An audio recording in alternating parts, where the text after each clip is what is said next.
So first of all, there are real statistical benefits to planning and giving birth at home. If you want to have a look at those, have a look at the birthplace study from 2015 and the Lancet study that was published in 2020. Planning to give birth at home does increase the likelihood of a straightforward physiological birth, if that's something that's important for you, and increase the likelihood of things like reaching your breastfeeding goals. But for autistic people, we also have some specific benefits that are more relevant to us than non-autistic people. So one of the main benefits is around autonomy. It is more common for autistic people's adrenal response, or our stress response, to be one of fawning, which is a stress response where we agree to things that we don't really want to, but because we are in this heightened stressed state, we end up doing things that are against our own best interests. And that is a common autistic experience around healthcare professionals and in healthcare settings.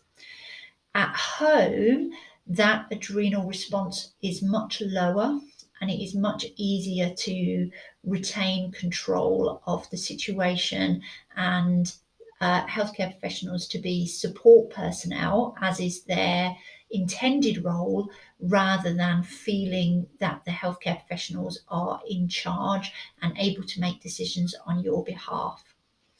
That autonomy also extends to your sensory environment.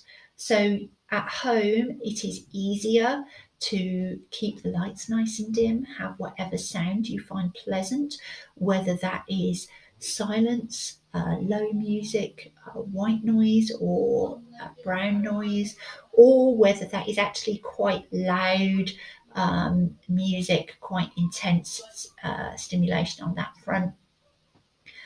You can have access to your safe food. You are likely to only experience smells that feel good for you. And if you think that you might like to stimulate your senses in an unconventional sense, so singing or humming or making other loud noises, using nipple stimulation or clitoral stimulation, all of that is easier to do at home than it is to do in an external environment. One consideration for autistic people planning to birth at home is around anxiety and breaking social norms.